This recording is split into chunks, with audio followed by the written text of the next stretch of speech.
Wait, maybe this helps. Hello, everybody. I need to actually unmute when I do this. Where is my tablet? There it is.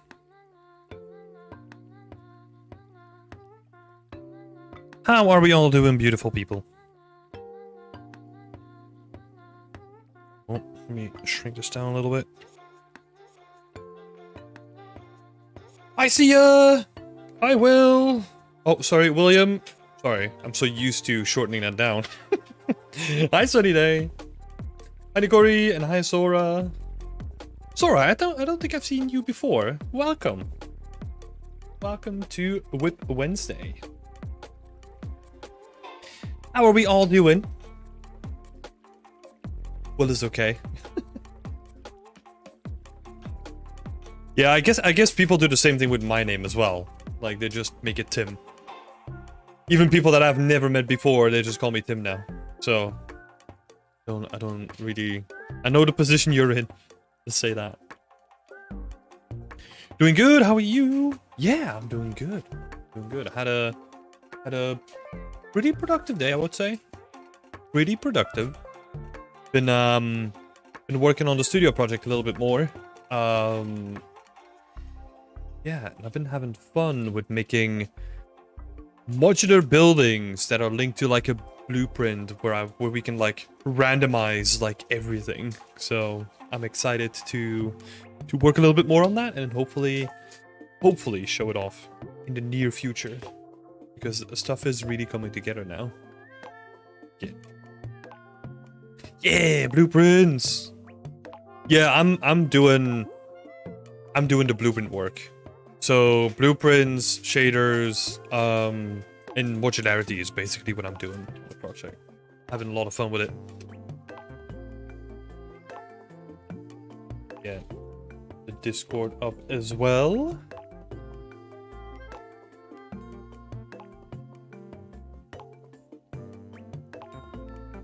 Hi, Andrea. I like how far this project came. Oh, the project that is on screen right now? Yeah, especially compared to last week.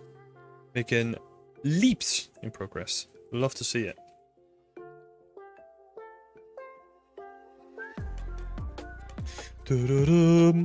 I forgot about the random question again. Oh, I keep forgetting about it. I've been too shook up by the announcement of Unity AI and like reading up upon it. Oh my god. What a disaster that is from the stuff that I've seen at least. It's like they call something AI and then it's literally just like taking models from Sketchfab. So great. Their stock rose like 12% though, so I guess it all worked out. Anyway, we're not here to bitch about companies and their stocks, right? We're here to talk about art. It looks great, it has more story, only needs like a torn tent, like an overhang one. Oh, that would be interesting. Right? Interesting having like a torn tent. I guess we're off to the races then, right? Let me do one thing. I need to make sure that my drawing tablet is a little bit propped up.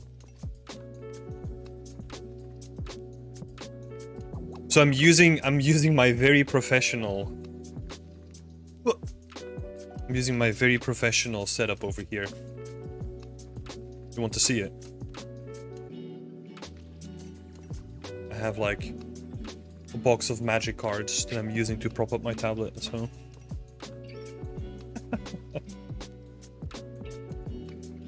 Alright. But hey, it works. That's all that matters. Turn up the brightness as well. Hi, Boo! Great to see you here. How are you doing? Your stuff is looking great. Can't wait to dive into it a little bit later on as well. Let's get the show on the road. Punk. Ooh, like desk gymnastics over here. Cool, okay. We're good to go.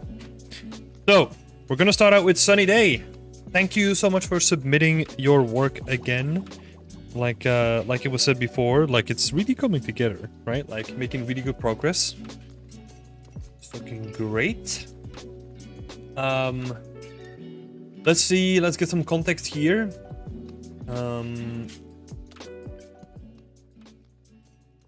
Mainly, I would like some thoughts on the composition and what you think looks good / bad.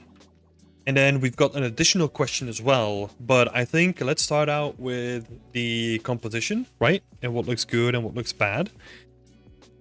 I think I did cut off like a little bit of the image here, so ignore that. I think the main stuff is there, right? I think the terrain or like the ground here is flowing really well. I feel like the majority here is still a bit too sparse, right? Like I'm expecting. I mean, to me, it kind of feels like it's a bit related to the composition, right? So like we got the path here, which works as leading lines, which is good. But I would also look into like how you can restrict the view even more than you're currently doing, and also like build more in layers, right? Let me break that down a little bit. What I mean with layers. So right now we have the small stuff, and we have the very large stuff, right? But there's nothing in between. So what you would usually have is, and that's the crucial thing that's kind of missing right now, is you would have like a bunch of smaller shrubs, right? Like maybe over here, like kind of just, these are trees by the way, not mushrooms. For my drawing skills, you would have like a bunch of smaller stuff growing here, because right now it doesn't really feel overgrown yet, right? So let me scribble some random thoughts, right? So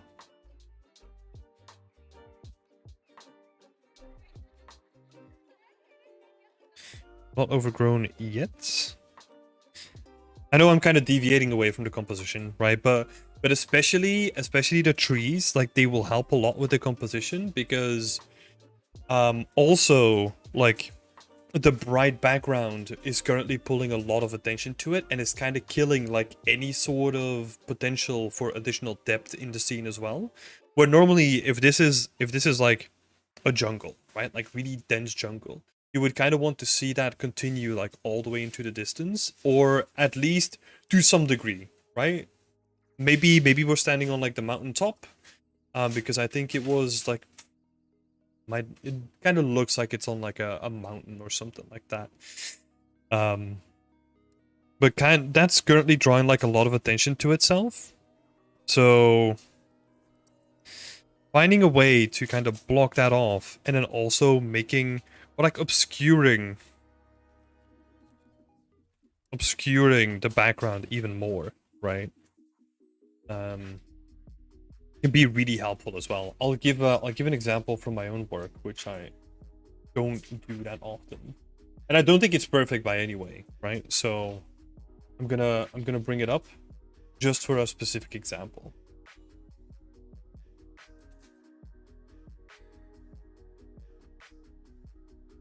Right? So this is like, here we go. So this is what I mean, right? Like the rainforest here feels like it's super dense, even though there's a limit to it, right? But like it feels like it kind of keeps going for like a really long time. So that's kind of like the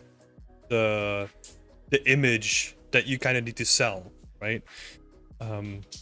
And the stuff behind here, like in the background, doesn't need to be logical at all, right? Like those trees can just be floating in midair or whatever looks best. Just put some stuff there. And that's going to immediately make it feel like it's more claustrophobic. Because I feel like the density and like the hidden nature of this environment kind of also leans into like the claustrophobia feeling, or like very, I don't know, very alone, very isolated kind of feeling, right? And in my opinion, like a good way to convince you that you're like all by yourself is trying to obscure like as much of the sky as possible. Right, so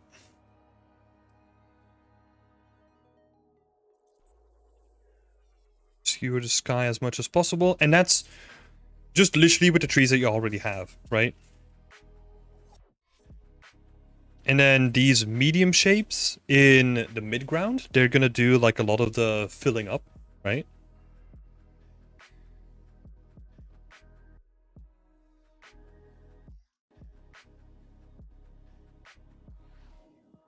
And then what I think you can do, because right now, wait, let me make sure. Yeah, because right now your aspect ratio of your whole scene is kind of leaning towards like the 16:9, like the standard aspect ratio, right? But what you can do to make it like even more cinematic, and this is like one of the more basic rules, right? So if you make it a bit wider so that you get like a cinematic aspect ratio. What is it? I keep forgetting. 21:9?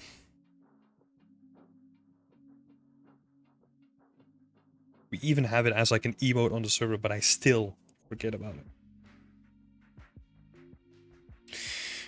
So yeah, and then what you do is the focal point that you have here, right? Like the bunker itself. You place that on like the golden ratio. If you just divide your frame in like 3 equal parts, and your bunker would be like here, right? And then you can make like the road like even longer if you wanted to. You would kind of see like you going into the river, and then coming out of the river, and then leading there, right? And it's gonna give you like a wider feel, and you can fill a lot of this stuff up with just like stuff in the foreground, right? Like you could have like a tree trunk here, Like a tree. It's a foreground element. You could have like some stuff here in the foreground too. Right, you can fill up a lot of that space with just like foliage that you have. And kind of what I'm trying to do with that foliage is I'm trying to prevent you from like leaving the frame, right? Like I'm trying to keep you within the frame itself. So like all this stuff that I'm placing on the borders is literally there to kind of push you more inside of it. Like, so I will take it step by step, right? So this is the golden ratio. Or like, it's not a, right?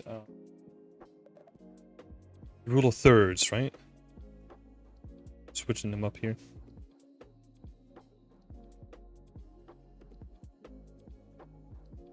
Rule of thirds. Dunk. Apply that. That's gonna give you like a basic framework to work within, right? And then you're also gonna have all the stuff in the foreground, which is gonna give you a better separation between foreground, middle ground, and background, right? Because now you have middle ground and background in your current scene. Because there's nothing really here, right? Like it just immediately jumps you into the middle ground. And like ideally, like you kind of have to imagine that you're an explorer and this is like you're peeking through the bushes or something like that, right? So you want some stuff in the foreground to give you, again, more depth in the scene.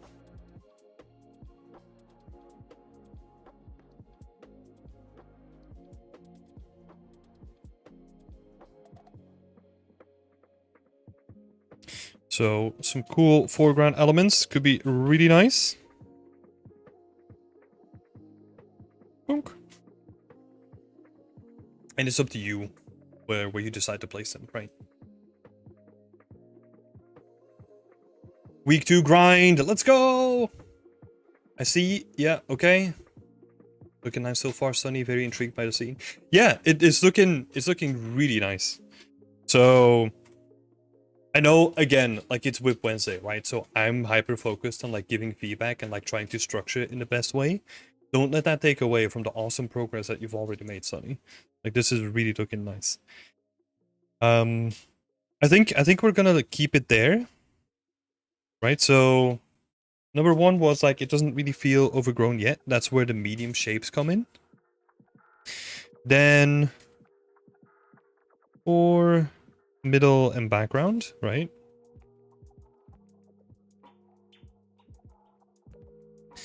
And then aspect ratio was like the third point that we brought up.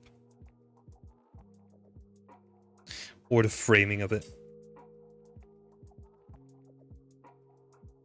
And if you apply like all of this, you're gonna be in like a really good position.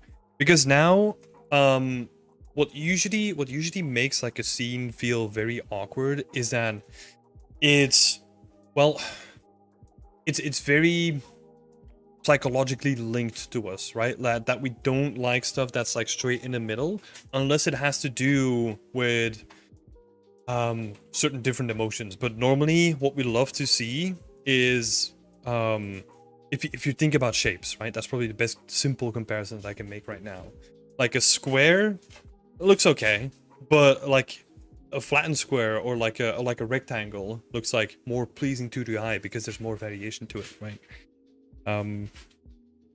So that's also why we kind of push the framing here. And also that's why we put the focal point not in the center of the scene, but like on the sides. To kind of work within like our inherent buy-ins to like things that are like slightly offset. So yeah, those 3 pointers, I think once you have those things, I think you're gonna be good. Oh, the last point, it doesn't necessarily have anything to do with the composition, right? As we were talking about before. But I would look into like making the trees a little bit more organic, because now it has like a very stereotypical tree shape, right? Where it goes like straight up and then it kind of splits off into one point to many points. But like trees are often like way more organic, where they will split off, they will have like one branch lower down and another branch lower down, and it kind of splits off like over sections, right? Instead of like it goes to one point and it kind of splits off. And also, yeah, right, to have them like slightly off angle, or maybe have them like a little bit twisted, or just a little bit, right? Like a little bit of that organic organic nature of things is gonna make it feel more like nature as well. And I think the best thing for trees, I would recommend looking up like a very specific tree. I think what might be interesting for you is maybe looking at like redwood trees, right? Because they are known for being like really enormous, and like they have like this really giant trunk, right? And they grow to like massive proportions. That might be an interesting one for you to look at. They're also very distinct, right? In like the shape and like how tall they are. So might be one to look at. But I would look at like a very specific tree or like a family of trees and then try to replicate it that way instead of trying to make a tree, right? And to spend more time in speed tree. It's not easy. It's definitely not easy to make good looking trees. I find that once you get used to making trees, they are very affordable in the amount of variation that you can get out of them because they're so organic, right? But it takes a while before you get to grips with like how trees work. Okay. Cool, so that was the last thing. I'm gonna make a... It's also the... I'm always trying to pick like the stuff that's most important, right? Whereas the trees are such a big component of your scene, and they look, especially the trunk part looks pretty barren, right? Like you need to find a way to kind of break that up.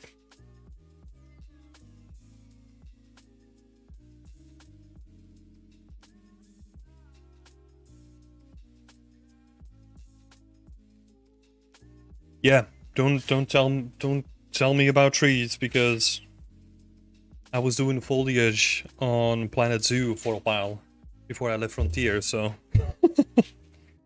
I know all the pains of speed tree and like all the sliders. Been ages now though.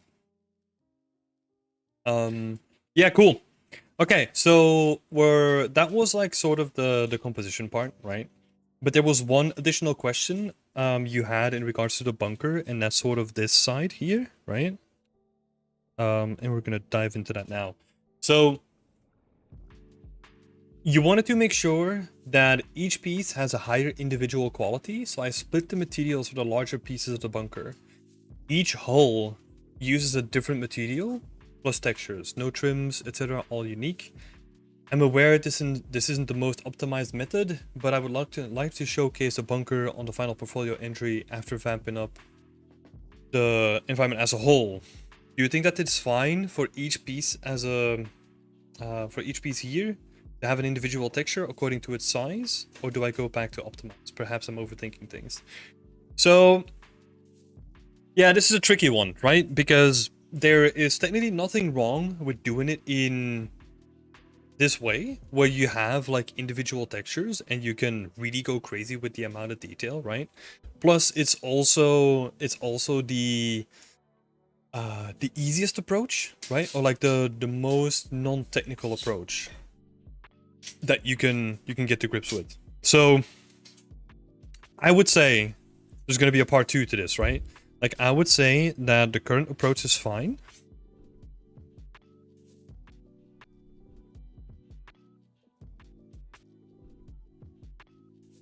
So your approach is fine.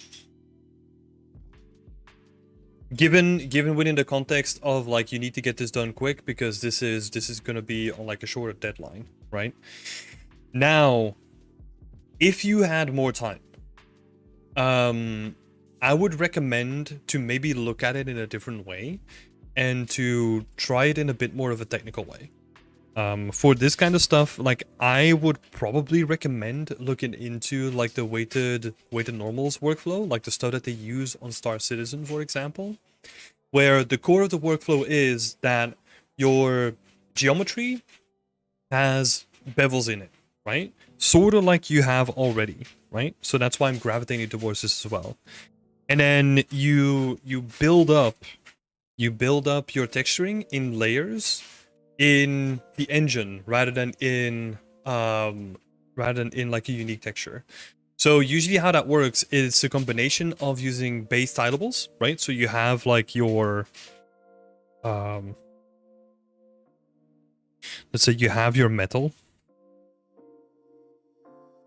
right? And then if you have any panel lines, then you would add like trims on top of it. And then maybe you have bolts as well. And those are all going to be like separate little bits of geometry that are applied as decals on top of it. So that's the other way, the more technical way that I would do it. It gives you way more flexibility, right? Because let's say you add like a new chunk, then you don't need to like bake it down and unwrap it and all that kind of stuff. Like you're basically cobbling together like stuff that you already have just in like a new configuration, right? So it's like way more flexible. Plus, and that's why I don't really mind you doing it this way, or like way number one in this project, is because usually with that workflow, the main benefit is that it can scale really drastically, right? So if you're doing an entire planet and all the buildings on it, like you can use that on like every planet and it can still have like a distinct shape or feel to it, right? However, you're not doing an entire planet, right? You're doing one building. That's why I'm also saying that it's fine to do it in like the unique way. But then, yeah, make use of it, right? Like add a lot of texture detail into it and like make it really unique and really stand out. Because that's also one of the trickier parts of having to do it with weighted normals and trim sheets and decals and all that stuff. Like, it becomes very hard to make something like really unique, right? Like there's ways to do it, but you're dealing with so many technical things at the same time that it becomes more complex. So yeah. It is a difficult one, right? So I'm gonna kind of give you the options the way that I would approach it. So second option would be weighted normals plus trims plus decals. I mean, just decals. Let's say that. Because the trims are also decals.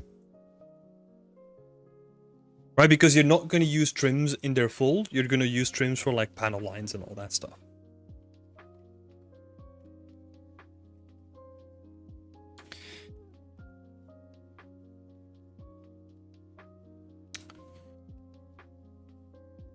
So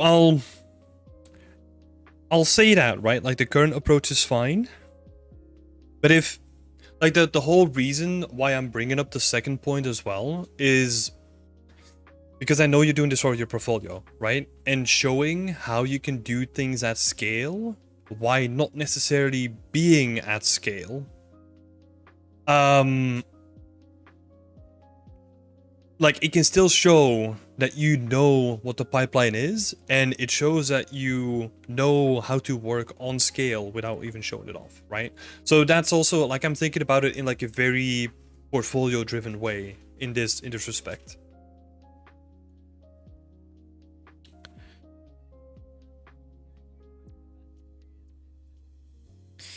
Let's see, you got some pipes there as well, like the green stuff.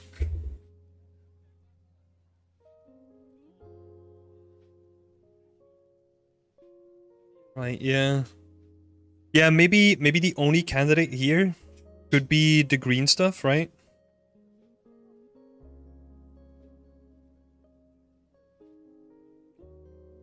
Those pipes, they're like the perfect contender to do modular, because the reason why I bring that up is because they're so awkward and long that if you were to do them fully unique, you'll have to for sure make like a 2x1 texture set, right? At least for this. Yeah, that would be like a perfect contender to go the modular way. Sunny Day is saying, I'll have to think about whether I want to go into the more technical stuff or try that for the next project, perhaps. Yeah, exactly. That's totally where it becomes up to you, right? Because I don't know how technically minded you are or how much you've worked with trim sheets or anything like that, right? If you've never touched anything like that, do option 1. If you have like a little bit of experience, it might be cool to try option 2, but yeah, depends on deadlines and all that stuff as well, right? And my fair share of trims, etc. Yeah. Yeah, I would just say like you have all the context, right? So think about the options, think about what you want to present and what you want to have on your portfolio, and then see what makes sense for you. I think the pipes are a great approach to the modular. It's gonna give you like a good entry point to it as well.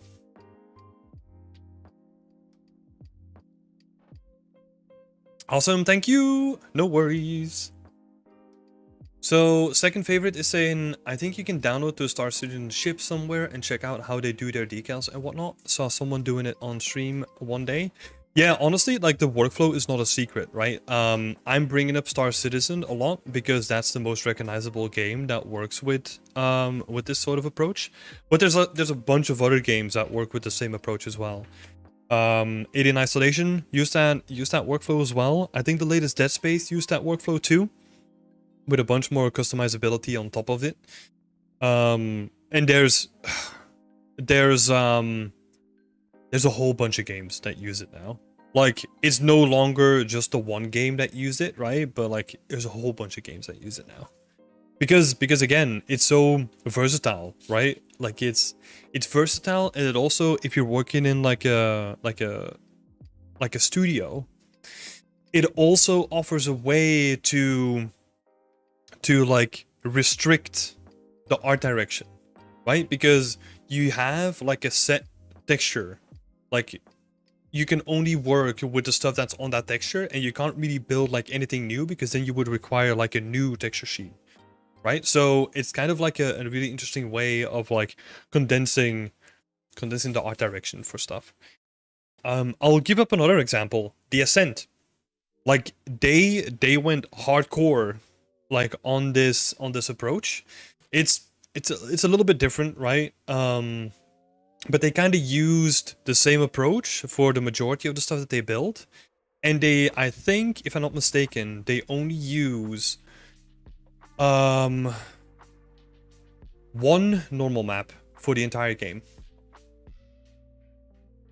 Well, I'll say for the environment art stuff, right? I think the characters are separate because they will probably need more normal maps, but for the environment art stuff, they only use like one normal map for the entire game. Yeah, I'll see if I can bring it up actually, because that would be an interesting one. There's a talk by Thor Frick where he breaks this whole thing down, and it's really inspirational.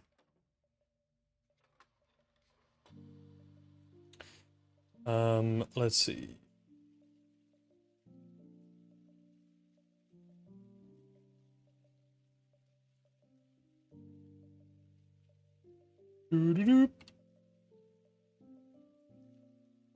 Building and designing the world of the Ascent.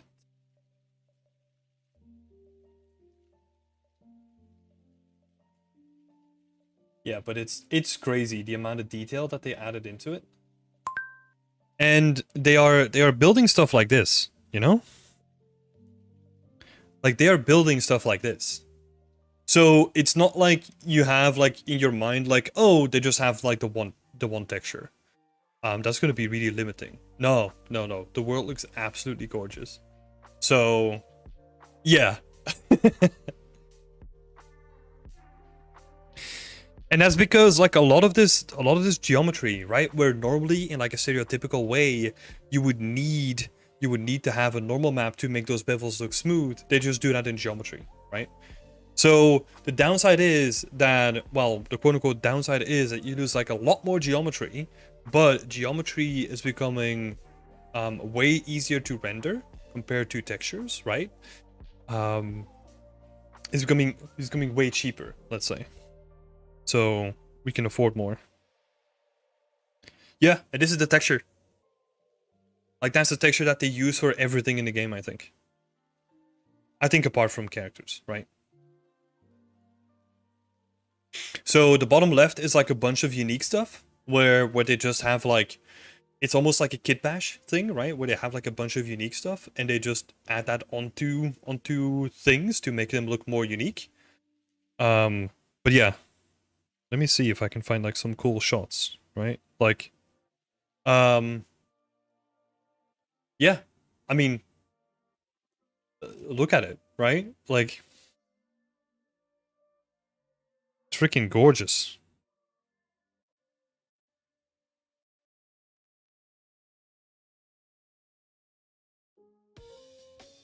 See if I have some more examples and then we'll jump back in. Oh, that's more the tech art stuff. But I'm gonna share this talk because it's actually like a really interesting one. Basically, they are abusing trim sheets to the max. Yes. Or another way of saying it, they're working really smart and not hard.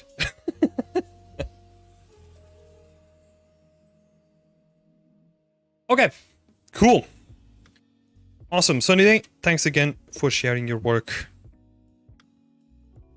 And I'll put this image like in the chat once we're done for today's WIP Wednesday. Next up, we got Brigitte. Brigitte F, I think. Let's have a look at some of the context over here. This is looking killer, by the way, already. I made an NDS Geiger counter and really wanted to get old and used look across. The goal was to create the asset in a realistic art style, focusing on plastic and metallic materials. Oh, hi Zora! Great to have you here. I'd love to get some opinions and feedback on the textures, composition, and the lighting. Nice. I think I'm missing one image in this collection. Oh, that I actually wanted to talk about that one. We can do that. We can do that after. Awesome. Cool. Yeah. So, opinions and feedback on the textures, composition, and the lighting. I actually kind of like the lighting, you know? Like it's a little bit more moody. Like I like the one with like the wooden floor underneath. Like that to me seems like it's the best one, right? And I think your additional shot here kind of shows that off as well. This shot here. I think the shots definitely you need to show the whole thing at a certain point, right? Instead of having like only close-ups, which I guess this shot is kind of doing that, right? But the reason why I say like the wooden flooring is because it adds like a little bit of contrast between the object itself and the surrounding things, right? Like you could even see that on this part over here. Like it kind of blends in with like the background. It's a detail, right? But that's the way that I look at it anyway.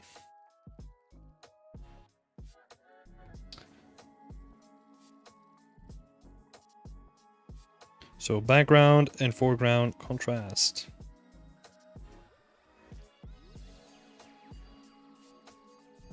That's why I prefer this one.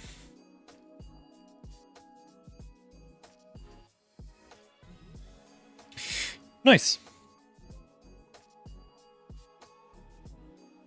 I'll say prop work is not my forte, right? So I'm probably gonna keep it like a little bit more zoomed out, like a little bit more on the bigger spectrum. Yeah, this is looking really nice. I think, even though I think you've done some adjustments to it, right? With this post specifically, I think there's still something missing on the handle. Like it still feels like it's floating, like in a weird way. And then I started looking at like the actual reference, right? You can kind of see that there's like a lot of scratches and like even like discoloration that happens like around the handle itself.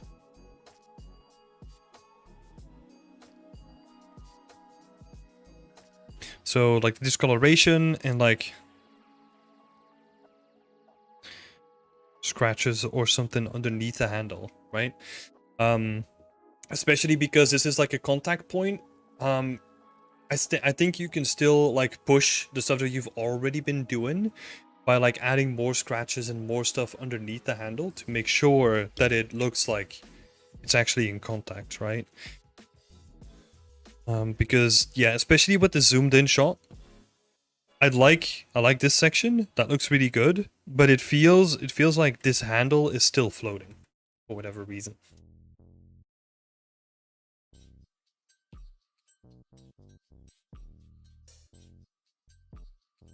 How did you, I'm curious, like how did you bake it then? Right? Because normally I mean, I'm taking a leap, right? Like normally you would also, like if you bake this as an object, you would have AO like being projected onto the main frame already, right? So maybe, I don't know, I'm just going out on a limb and I'm thinking that there's might be something wrong there, or maybe you baked by mesh name and it doesn't include like the top handle or something like that. Because I would expect something there, right? It just feels like it's loading at the moment. But yeah. Don't want to ramble on too much about that. Big by mesh name. Yeah. So that would be one thing to check out, like if maybe that's why the AO is missing there, right? Yes. But yeah, overall, I like this shot though. Like all the other details are looking really good. I would probably say like reduce the height. So reduce the height on the handle here. Because it feels just a little bit too much, you know? I can see what you were trying to do. Because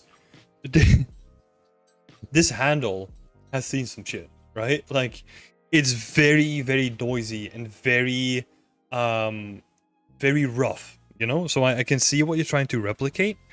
But I think in your case, you have more paint on it still, right? So I would probably, especially the noise on the material itself, maybe like try to reduce that down just a little bit and make the height variation like a bit more subtle as well.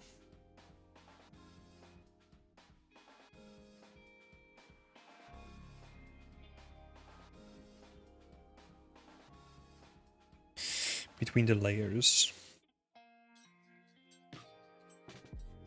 Because I feel like this area, right? If we have to look at like a comparative area, light also influences this, right? But like that area looks really nice. I love that area.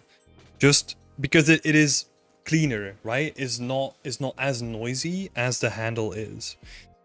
So I'm not saying that you have to make it like exactly the same, but like just reducing it a little bit to give like a little bit more rest to the eyes is probably all you need to do. Yeah, this stuff over here looks freaking awesome. I love it.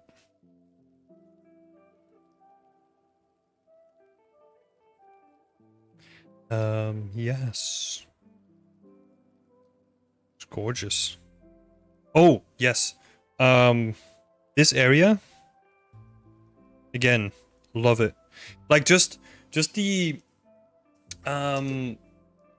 the little variation between the normal glass and then the actual, like, I don't know, it's not frosted, but I'm gonna call it frosted glass, right? Like, you absolutely nailed the feel of it. I think if you wanted to be like really specific, right? I think I was looking at some of the ref. Let me bring it up here. If you want to be really specific about it and like really put all the dots on the eye, it does feel like this has like a little bit of a stronger pattern, and it also has like a really strong edge. Like the edge of the pattern and in the glass is like really apparent, where in your case it kind of doesn't feel as clear where the transition happens, right? You almost want like a separate edge there. But yeah, just nitpicking, right? Because like this stuff looks really good already. Really, really great stuff. This material looks really good as well.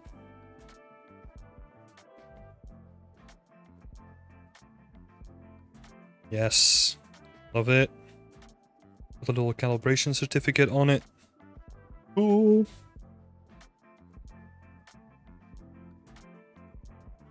Yeah, great stuff. Oh yeah, there's one thing that I wanted to say. It was a little bit more apparent in the other screenshot. I don't know.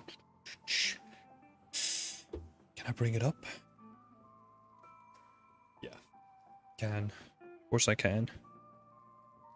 So you can see that the depth of field is not affecting the translucency here, right? Like on this piece of glass specifically. There is a little checkbox inside of, I think is the asset. So when you have the asset in your scene, there's a little checkbox called render after depth of field or something like that. Like it has depth of field in the name, or DOF. And if you tick that or untick it, depending on what it says, that will like change the priority, whether it will like render the depth of field first or the glass first. And that will help you get like a blurred glass look as well. Because right now, the reason why this is happening is it's blurring like all the rest, but it's not doing it on the glass because that gets rendered after the depth of field. Small thing. So that's like a little, I think it's a little checkbox. It's a little checkbox either in the asset or in the material. I'm actually not sure. I think it is the asset, but not sure.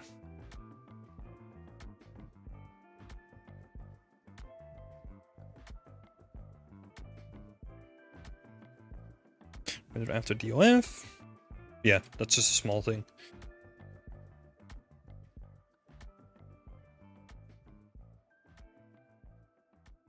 Yes, okay, let's get back to some context here, right?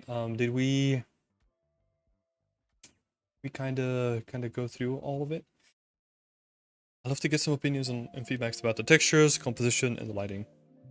So I think textures and lighting, I don't really have too much to say about the lighting itself.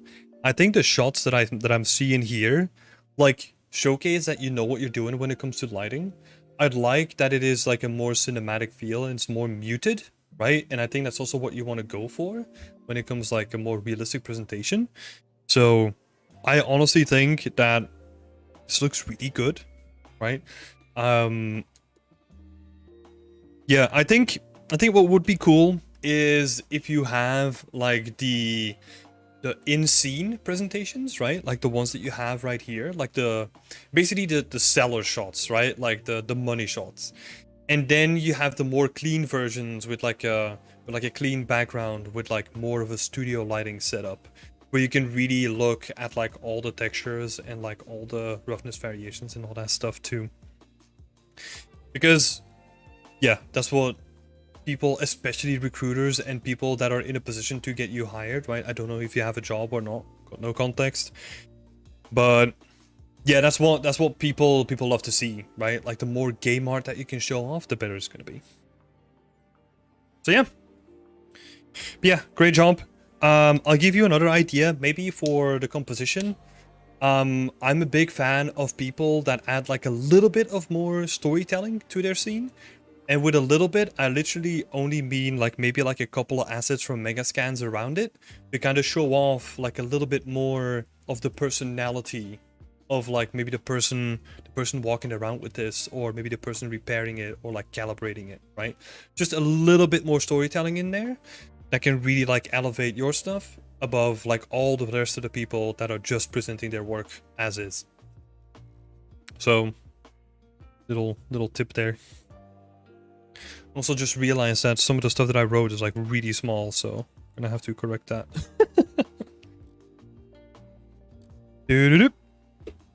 Yeah, but thank you so much, Bridget. Thank you so much. And this is looking awesome. Right? A great job on the textures already. There's only a couple of things that I could point out, right? So amazing job so far. Yeah, I'm looking forward to seeing this go up in its final glory. So good luck. And thank you for posting your work. Thank you very much. No worries. Next up, we've got second favorite. Let's have a look. Where are we? Candy Kingdom. There we go. It's hard to be an artist and not have a visual reaction to AI, but I feel using the Adobe generative fill to come up with idea isn't a bad workflow for a solo designer. I don't think so either.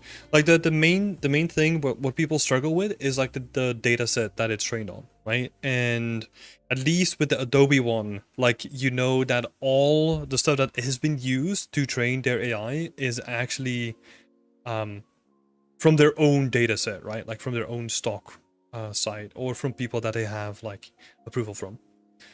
Not gonna go into like a whole AI rant, but I think that's the main difference, and that's also why a lot of people don't feel bad about like using the Adobe stuff compared to some other stuff out there. Yes, let's see. I like the detail in the doorway and the thick frosting. Yes, agreed. Next up.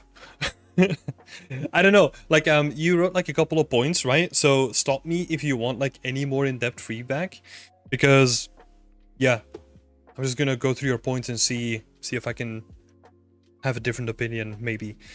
I like the sense of depth of having the doorway open could provide. The pennants in the center could add some good motion. Oh, yeah, this kind of stuff, right? Looking for a composition idea.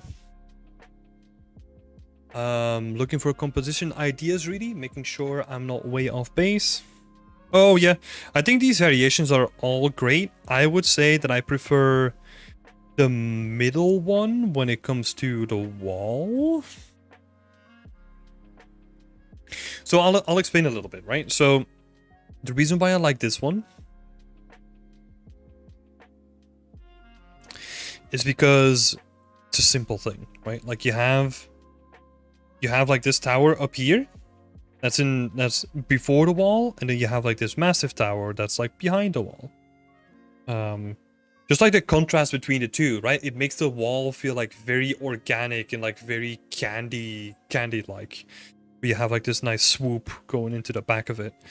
It's also very reminiscent to castles that I've seen all over, like when we go to travel to Italy or whatever, or like any other country, right? Like Croatia is like the recent example, and I love the castles there because they're not like your stereotypical like, oh, we've got like a square and every corner has like a tower, and it's like not like that, right? Like it's very organic, built around the city sort of architecture, and this is like super reminiscent of that. So I definitely prefer this compared to something more stereotypical like this, right? I think what definitely could be helpful is in this case like making the silhouette like way stronger, right? Because you're working with candy, right? Like freaking go crazy. Like really make them like super, like a super big roof on top of it. right? Like, maybe even scale this tower up to be like freaking enormous. Then add like a tower on top of that, right? And maybe there's like one of these like cool little windows that's sunken inside of the tower itself. And maybe there's like the spire of like another tower in the back. You know, like there's like a lot of cool stuff. Palacio de Pena. I'm trying to pronounce it here. Damn it, I freaking failed on that one. Okay, cool. Good recommendation, Daniel. Thank you so much. But yeah, like really go crazy with like the silhouette, right? Like make it freaking crazy. And when it comes to the actual frosting, right? I like the variations that you've added. Oh, this is cool. Yeah, you got the candles on top. I kind of like that the candles are almost like what you would normally see in like a normal. Maybe you could do it like that, where you have like a couple of candles like next to each other. Right? And it becomes like this candle wall, I guess. So you would have like, I don't know, 3 candles next to each other, like an open space, like 3 candles again. And then make it like really organic, right? Like you don't want that to be like freaking straight. You want that to be like, I don't know, a bit of all over the place maybe.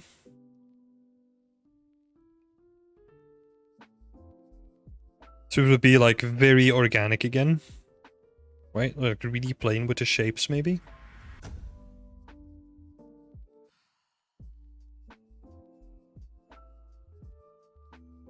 Yeah, you can just... This is so much fun. Like, I can see why you picked this. Like, this is so much fun to work on. Because... oh, battlements. Yes, exactly. That's the idea. I can make them more square. Oh, that's awesome. It's awesome. But yeah, you can go crazy with these shapes. You know? Like, just have fun with it. Oh. Such a fun project. Love it. Cool stuff. Yeah, but yeah, so I like these towers, right? Like these towers are great. Love those. And then I think I like your idea with like the open gate as well. It's just, yeah, that means that you also have to build like at least a small section of a city behind it, right? So be aware of that. Because you need to sell like the open gates and then looking into the city, right? So you'll have to do a little bit more work. But I definitely think it could be really interesting. I don't really think you would need like the banners, right? Because you would probably put them like, let's say, I don't know, you have like one house and then there's like another house here, and then maybe you could have like a couple of them hanging here, right?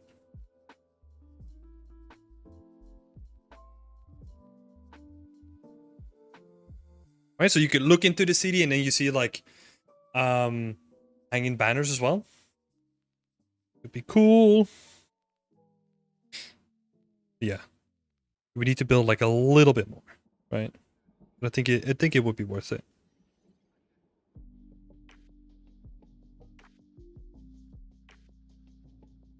It's like the open gate is freaking awesome. So yeah, that's what in my personal preference, right? Like I would probably combine these two, where you have like a very organic looking like castle wall and then you can see inside of it. I think that could be very cool. Let me actually see if I can bring up some pictures of the stuff that I was talking about.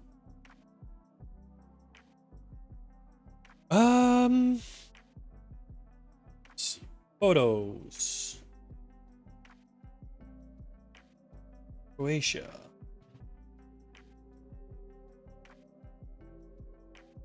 Oh yeah, I got a couple here.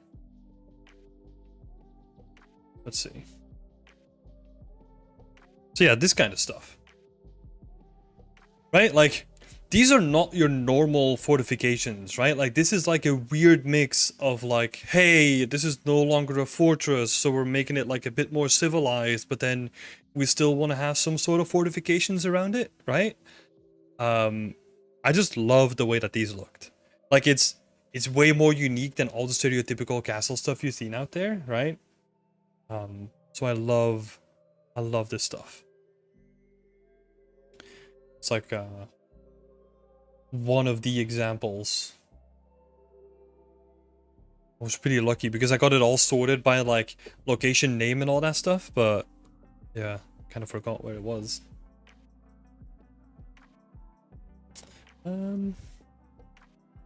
Yeah, the supports underneath. Yeah, exactly. Right? Like it has like a lot of character too.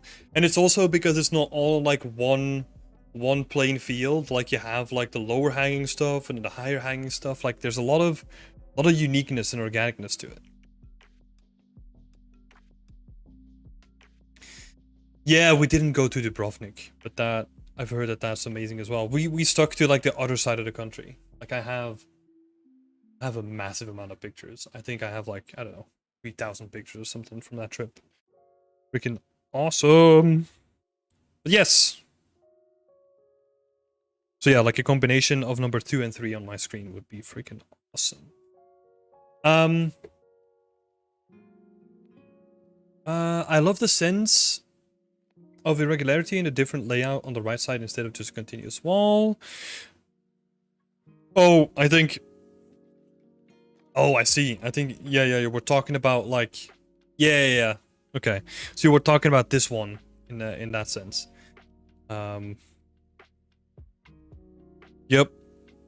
Yep, I totally agree. Like, not having your stereotypical wall looks really awesome here. That's great. As for these guys, right? Like the little Jerry bears, you're working with the new system already, like with the substrate system, right? So I'm gonna be honest, I know nothing about that system. I haven't touched it at all. I can't really help you here that much. So yeah, I don't know. What I would say to kind of fake that effect, right, is I think you're playing around with Fresnel, right? If I'm not mistaken. Yeah, there's like a Fresnel node in there. Yeah, and then you're transitioning between the two. Yeah. Subsurface scattering could also work.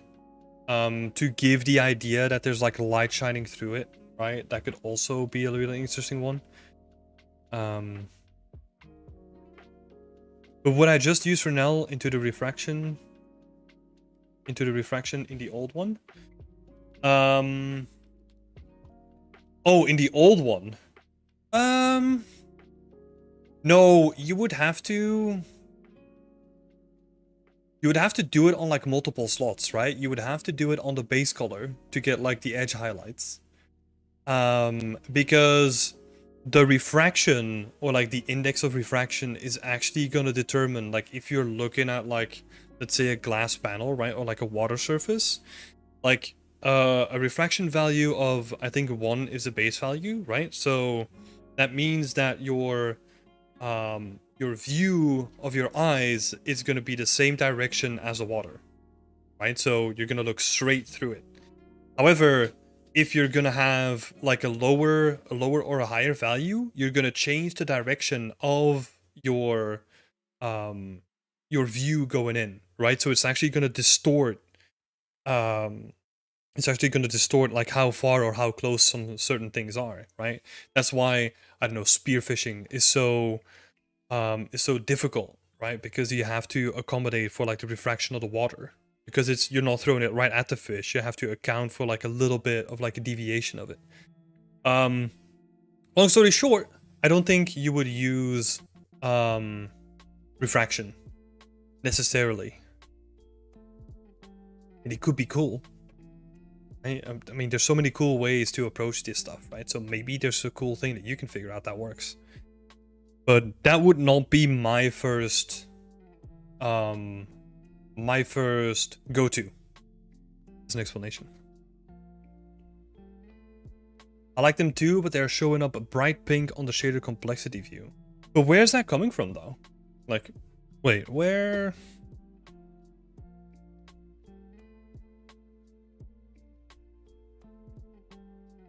Oh, using subsurface scattering here, right?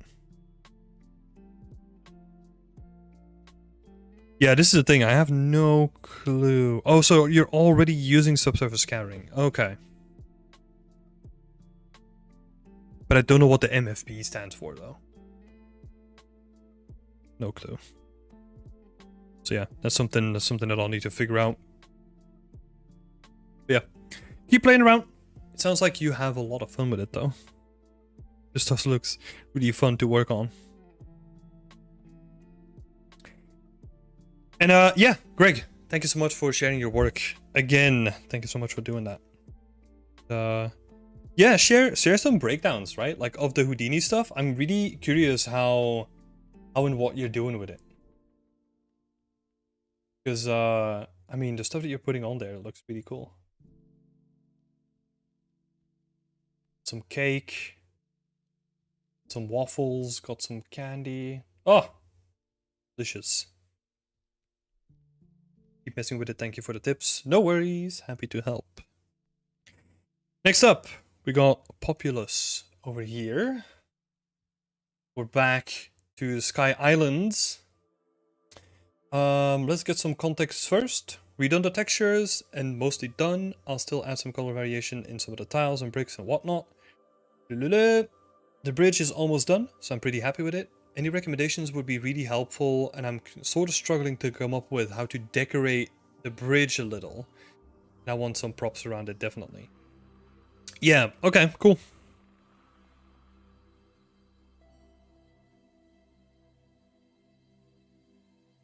Did I share? Oh, yeah, okay. Yeah, the stuff from last week is there, right? I think if you want to get like additional variation, you could maybe even overlay a different color, or maybe have like a second texture set that you blend between, right? Sort of continuing on for what we said last week as well. But you could do it with like a different texture set as well. But that's mostly the chat from last week, right? So feel free to refer to that one. Because it looks nice. I like the little touches, like the very painterly splashes on it. I like how those are coming together. For sure.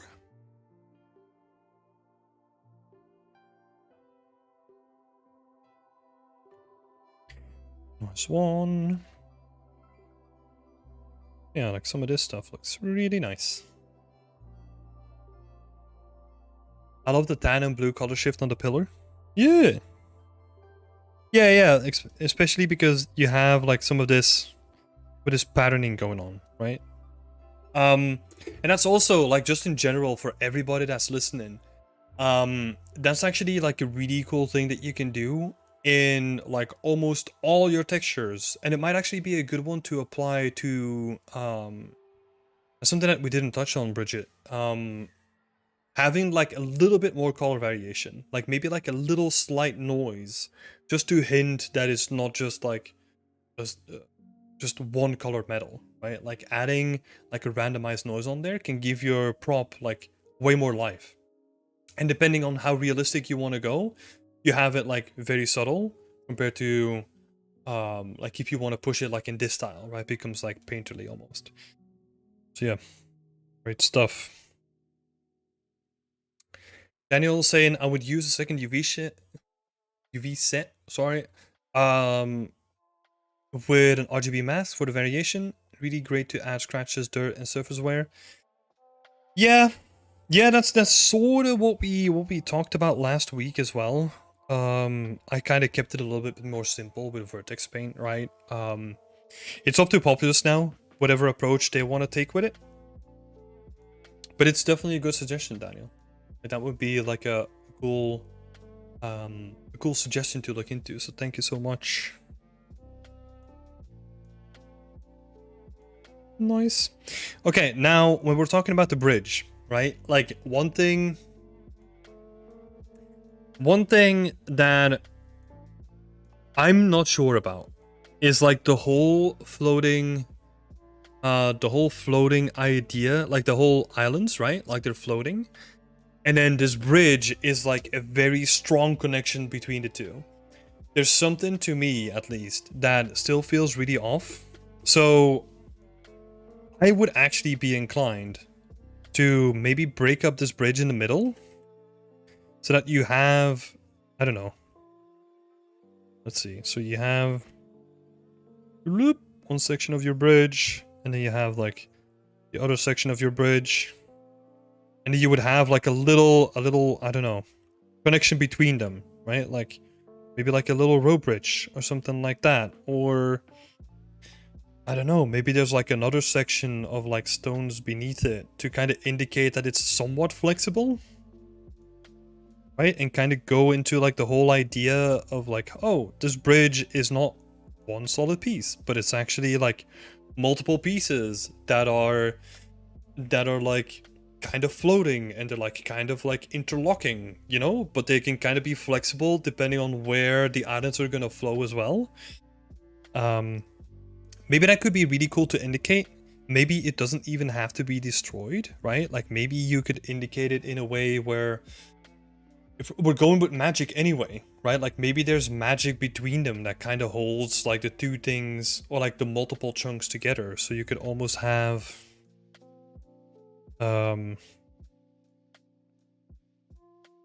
would you break that up? Let's see. Because I'm kind of thinking that this is one of the arches, right? And then maybe the other arch, like it doesn't become like one piece, but it's like separate pieces, right? And then the same thing here. And then you put like some magic stuff between all the connection pieces, right? So that they kind of are bound by magic. To really sell this idea that like it's not just only the pillars here, right? But it's also like it's pulsing through the island, and it's connecting all the other islands like together somehow. I don't know. That's my first thought, right? Like I'm trying to solve the problem. Well, the problem that I think is currently being caused by having like a very structural, like immovable piece in between two islands that should be like very free floating and like very free and independent from each other, right? Like to me it's almost like the whole vibe of the stone bridge, like it can't be this massive immovable thing anymore, because that kind of goes against the grain of like having this freedom and the floating islands and like this idea around it. And there's cool stuff that you can do with that, right? Like you have all the building pieces here, so instead of adding stuff surrounding it, why don't you make the bridge itself like the centerpiece, right? Instead of trying to fill it up with stuff to make it more interesting. You could do some freaking cool stuff with that. You could have it like intact, right? Where each section of the bridge is like separate intact section. This is from top down, right? This is side view. This is top down. So you would almost have like separate bridge islands that are kind of slightly offset, maybe.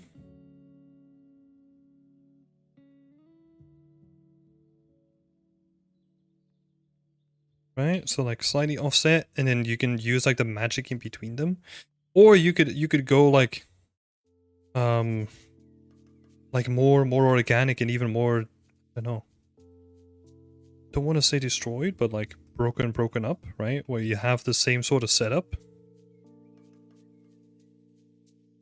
but now you have like separate pieces that are kind of like floating, and then you have like a bigger piece.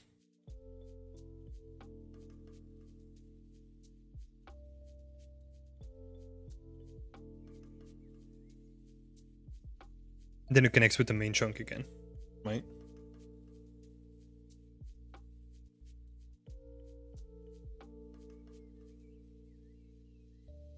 there's some really cool stuff that you can do with that. And then, I mean, the more that I look at this, the more that I like it. Because I'm imagining, especially like a look from here, right? Like let's say this section is completely broken off. Let me actually see.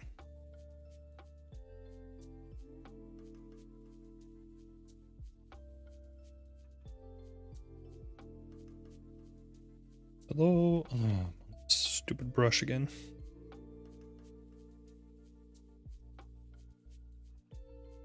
Right, so you would have like a gap in the bridge here.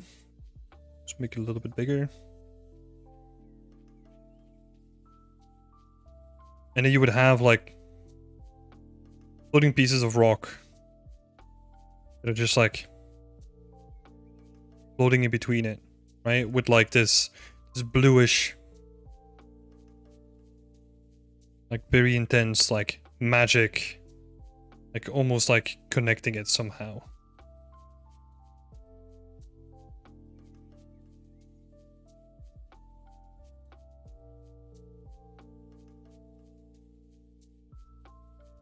I like the idea of the rope you had, making it like people try to improvise, temporarily fixing the issue. That could also be an interesting one, right? You could replace this one, this idea that we're currently working with, like with magic, or it could be ropes as well. Like that's more up to you, right, Populous, with like where you want to go and like how far you want to go and like how unique you want to go with this stuff. That's why I'm suggesting this, right? Where you could keep it like really clean, and basically like the bridge is just it's how would you say it? Like it's like purpose built, and this one, like this variation, kind of feels like the bridge was there before, but then it kind of got ripped apart, but then held together by magic still, right? So yeah, it's telling a different story, right? Magic is cooler. Yes. Yep. I mean, that's a great selling point, right? It's cool. Let's go with it. Yeah, but definitely some cool options here. Definitely some cool options that you can do with it.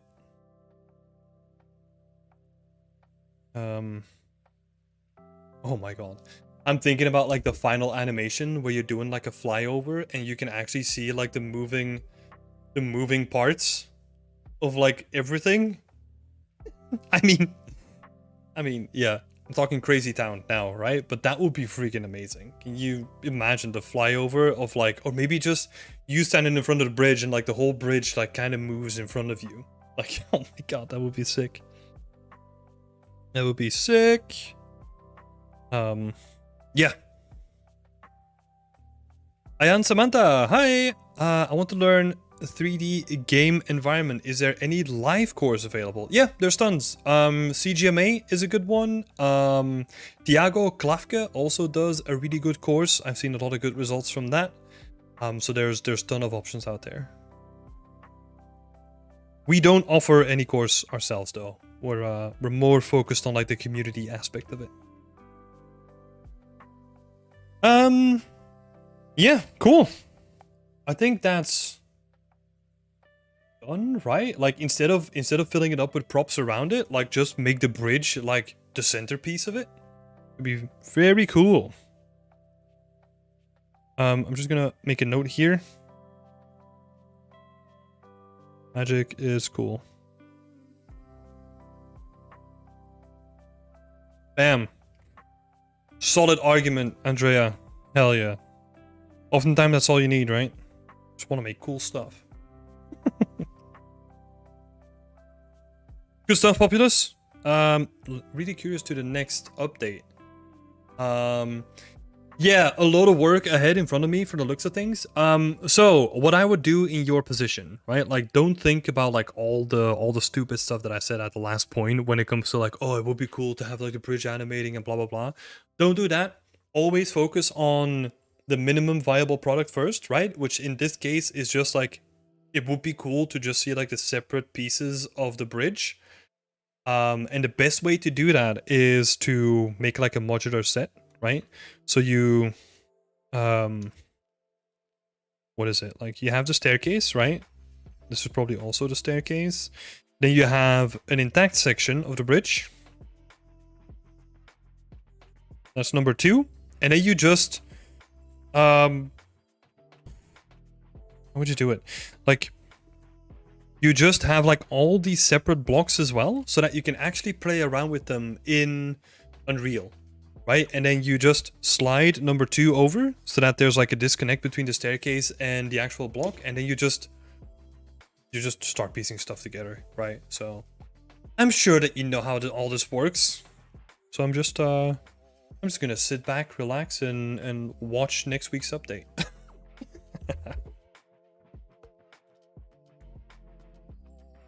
But yeah, I would say don't go too crazy, right? Like the magic stuff, I would definitely do that like at a later stage, right? You don't have to like already like implement that now.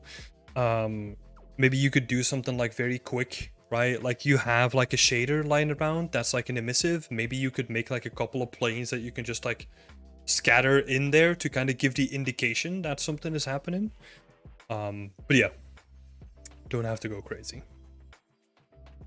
Forgot a couple of people who subscribed. So welcome Dennis, welcome Zora, and welcome Hator. Thank you so much for subscribing. That's awesome. Okay, cool. Yeah, as I said before, I'm just looking forward to seeing this come together. So yeah, good luck. And thank you for sharing your work. Last one up for today is Vibhu. Where are we? We're looking at the mansions of India. Finished the block out and figured out all of my modular pieces. Only a few of them are left. It's a work in progress. Thanks a lot for all the great tips. No worries. Happy to help. So Vibhu wants to have feedback on the following: scale and proportions of all the modules. Let's start there, right? Let's do it step by step.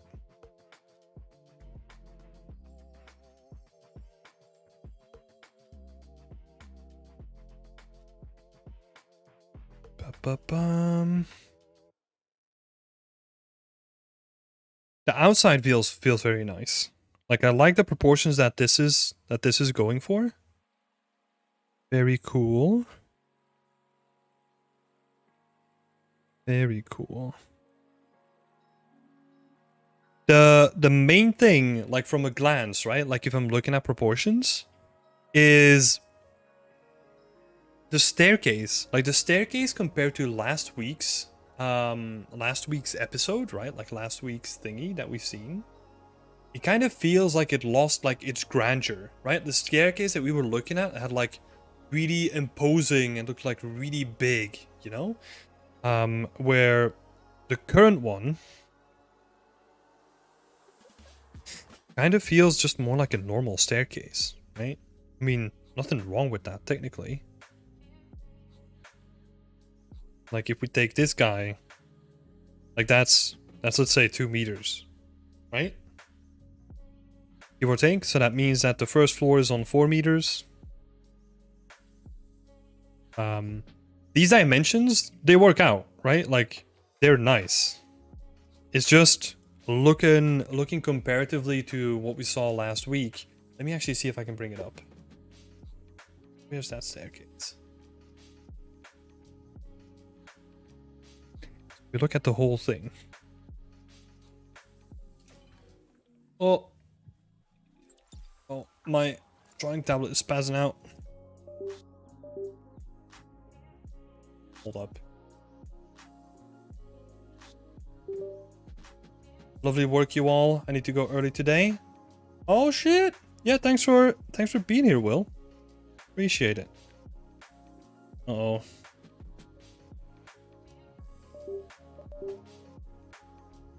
Oh no.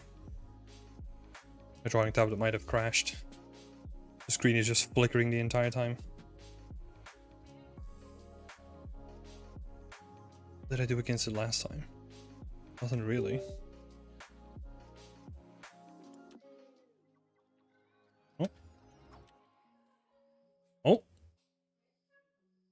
Okay. Let me fix my screen as well. Sorry about that little interruption. Oh.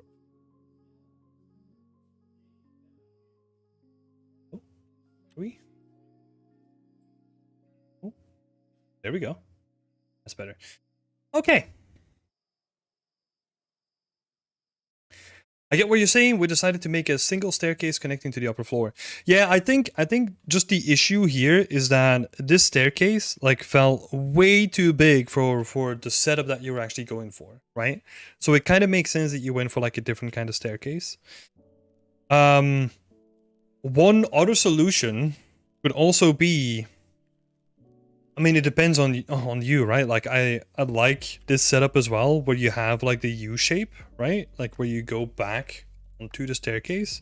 You could also make the staircase like way bigger and have it like go to 4 meters instead of 2 meters, right? So it would be, what is that? Like up to here or something like that. And it would probably be longer as well, right? That might obviously like introduce some issues where you wanted to have it longer, but that's going to be restrictive of like the stuff before it. So I think the current thing looks good, right? I also think, honestly, looking at the grandiose staircase that you had in the beginning in the reference, it might have been too grandiose for this sort of a setting, right? So yeah, think about, well, look, I'm coming at it from a way where I don't really have like any cultural insight, right? I've never been to like an Indian mansion ever in my life. So I'm just literally relying on my gut instinct here. And I'm thinking about like the combination of like the grandiose staircase with like the more I don't know, like the more muted exterior, I would say, right? Like maybe the two were kind of clashing anyway. So it's good that we're just working with like a normal staircase.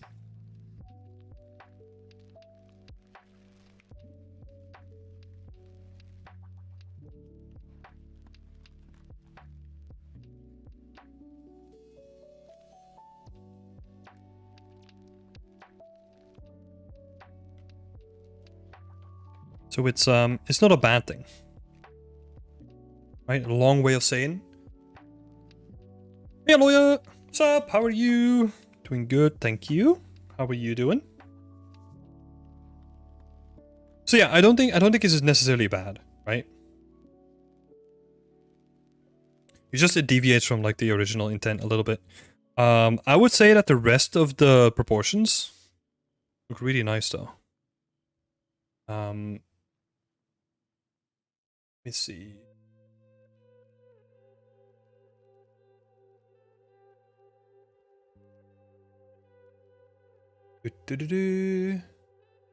Yeah. I think the rest of it looks really nice. So sometimes what happens is in real life, the bottom floor is taller than the first floor, right? That's kind of what I was looking at.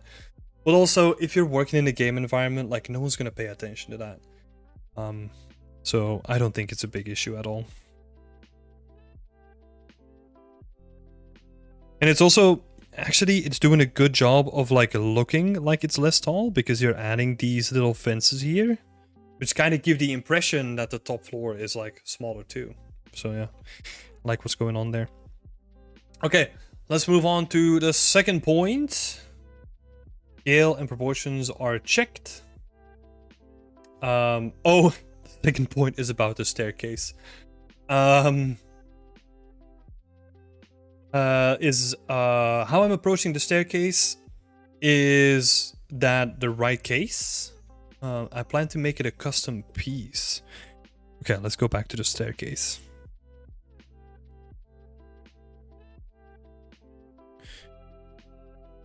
Yeah.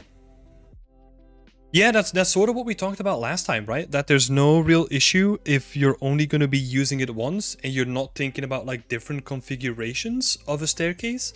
I think it's totally fine if you want to build like a unique piece here. That will be totally fine in my opinion.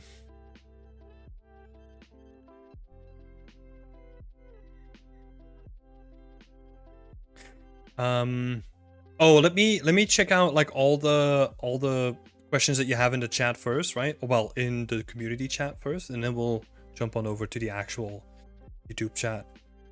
So yeah, I think the approach here, like making it a unique piece, yeah, nothing wrong with it really, right? Because I don't really see like any other space where you're using a staircase anyway, so making it a unique piece, totally valid. Any tips to break the modularity of the scene so that it doesn't look too repetitive? I'm gonna be honest, like, for something like this, it's gonna look repetitive, right? Because that's also the nature of the location itself. What you can do, however, is the modules can quite look samey, right? Wait, let me actually approach this in a different way. So, well, so breaking up modularity.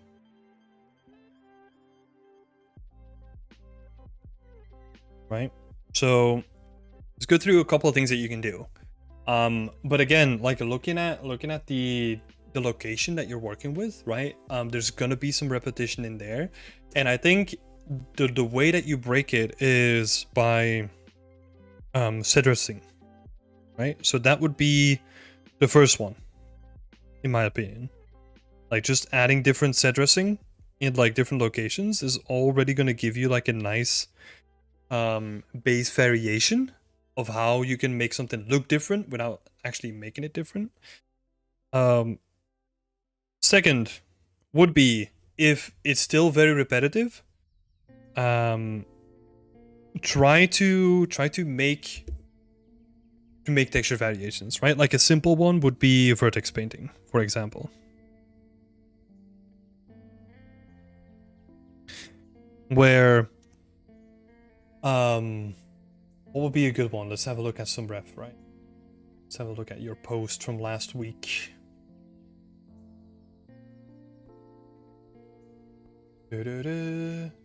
Yeah, so let's say because a lot of your walls are gonna be plaster, I'm assuming, right? So you would have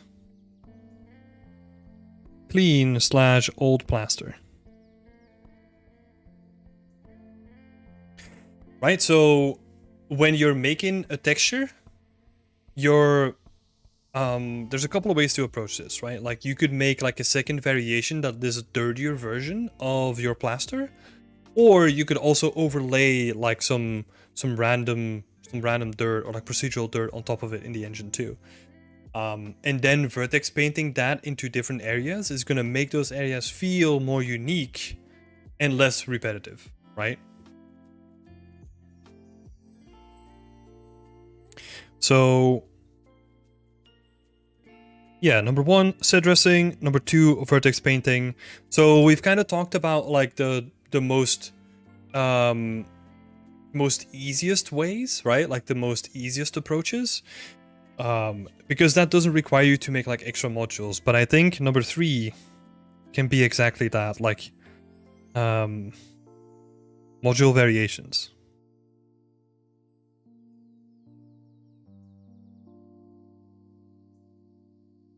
And this is where if you've done your set dressing and if you've done your vertex painting and it still feels like it's too repetitive, you'll have to look into like making a different module, right? Like maybe a module with like a different door or a different wall piece that has like a bigger door or a smaller door or whatever, right?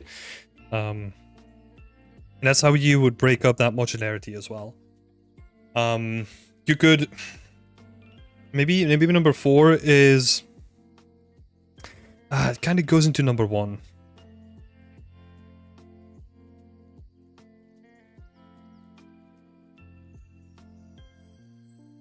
Is you could look into attachments. So with attachments, I mean that you could have, let's say you have a couple of windows, right?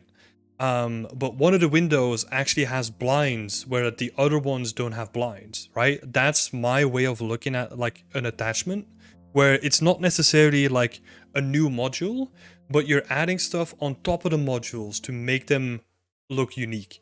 So you would have, you know, your base wall with your window, and then you would have like your shutters. You would add that on top of that module to, again, set dress them in a different way, right?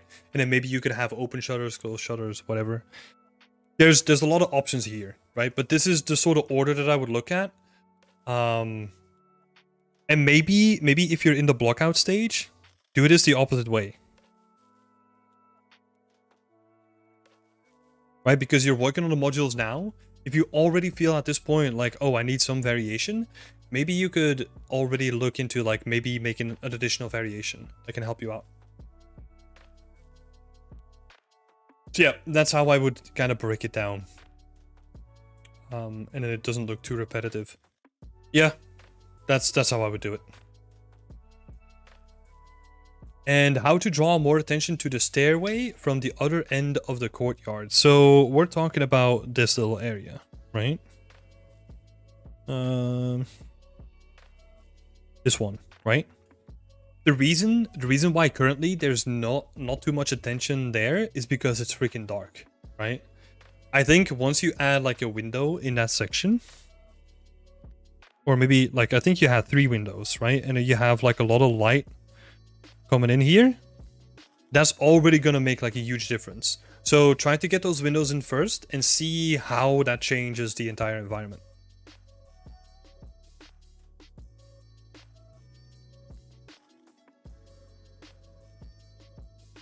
It just needs some light.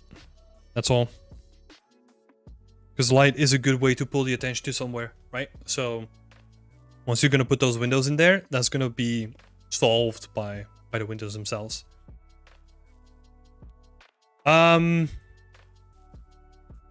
in the chat is asking how to create thatched roofs. Can you give me a rough idea? Yes. There's probably gonna be good YouTube videos on that. The ways that I can think of, right? Like the ways that I've personally used, especially with my thatched roofs, is making them substance designer. By starting out with a simple shape and then just scattering that like a whole bunch of stuff, like a whole bunch of times onto like a little plane. There is one of the streams where I talk about like how I approached my thatched roofs. I think it's a stream from like 3 weeks ago, but I'm not sure. So feel free to check that out. Cool. Let's get back to the questions in the chat as well. Bibhu is asking, do you feel the corridors are too narrow with my idea of adding props and set dressing? Thank you, really appreciate it. No worries. The corridors.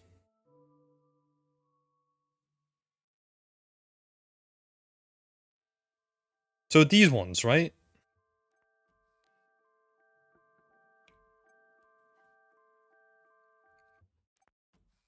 But they're not going to be this full though, right? Because what would you actually add in those corridors that would make sense? Like places where people can chit. My God, my speech impediment today. Places where people can sit and actually like just chill out, right? Yeah, those are going to be fine, right? But this, it's unlikely that there's going to be like a bench or something there, right? And if you're adding like other props, I don't think they're going to take up that much space, right? Maybe in a certain area between some pillars you have like, I don't know, like a little table where like people are drinking something, right? And then this could be like a couple of benches. You make like a corridor. You make like a nice seating area. I don't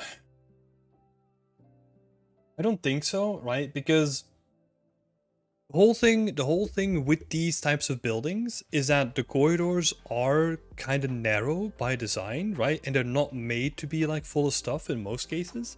Especially when we look at the reference that you shared as well, right? Like There's no props. So that's just the way that these buildings are designed, in my opinion. But yeah. I think this is going to be enough space for like little bits of storytelling, though. I don't think you're going to run into any issues here, in my opinion. I think it's actually going to make it more cozy than it usually is, right? Like, because everything is like tighter packed and people have to sit closer together. Well, or you don't sit with like a lot of people, and this is more billed as like a place where I think it's a mansion, right? So I don't even think you're going to be sitting there with like a bunch of people. It's just going to be 2 people, like having like a meeting or like something very formal, and then just or chilling out with the 2 of them, right? So yeah, it all depends, because everything that you place down and everything that you make kind of has to tie into the same thing, right?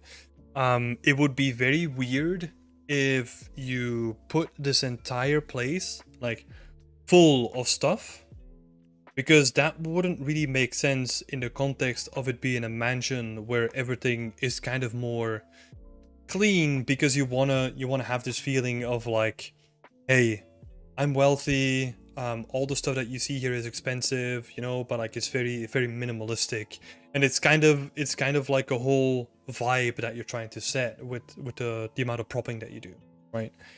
So yeah, I would say this scene is gonna rely heavily on like the textures that you're gonna be doing and impactful propping, where the stuff that you're gonna add to the scene is gonna be very minimal, but you're gonna make sure that all the stuff that you do add there, like, it tells a story, right? It's like a little corner of just like purposely built stuff where they just had their morning meeting about like how to tackle the day or whatever, right? It's gonna be very purposeful, or like very elegant, like to show off like the wealth that they have, right? Like ornate sculptures or like vases or whatever you're gonna put there. But it's gonna be very minimal. That's the way that I look at it, at least. And I think from the stuff that I'm seeing here, like with the boxes that you've placed down, placeholders, I think there's not gonna be too much there, right? Yeah. Not too worried. I'm not too worried. But you did ask if they can be longer. Let's see.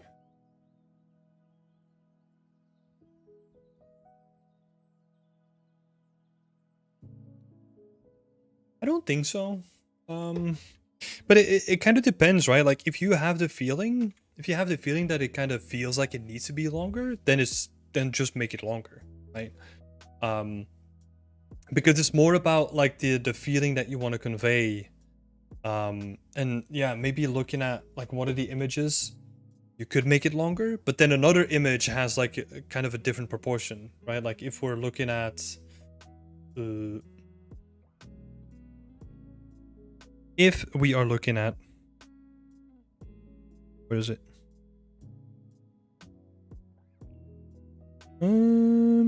This image. Yeah, so I mean, it's very tiny, right? But like the top image feels definitely like it's slimmer, right? Compared to the bottom image, like this one at the bottom, like it feels more broad. And I think they might be the same dimension in the width, but one of them might be longer than the other one. So, long way of saying, it totally depends on what kind of vibe you want to go for, right? Yeah, that will be up to you. Trust your feelings on that. Quick question. Can you add or bake ambient occlusion on a flat plane, or does it need geometry? Yeah, it depends on your high poly. Right? Like if you have like a high poly that has that has some sort of shape where you would expect ambient occlusion, and you then bake that down onto like a flat plane, let's say tiles, right? You're sculpting a stone road and you're baking that down onto a flat plane, you're gonna get ambient occlusion. I don't know if that makes sense. But yeah, I hope that helped, Vibu. I hope that helped. So yeah, on that last question, it just depends on what you want to achieve, right? I think with that one, just go with your gut and see what you like the most compared to the other one. Would be my advice.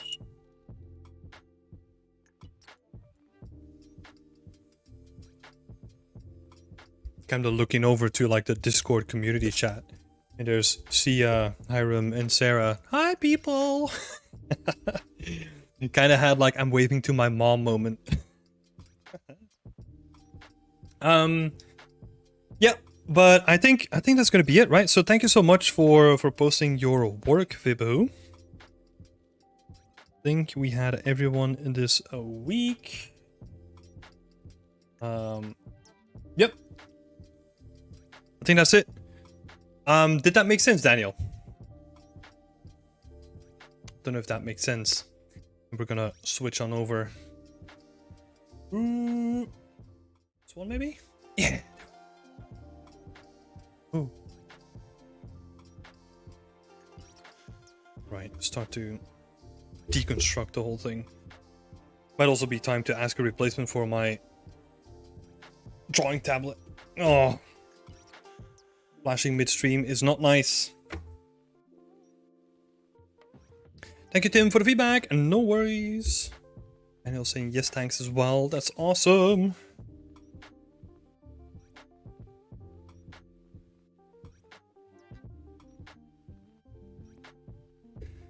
Okay.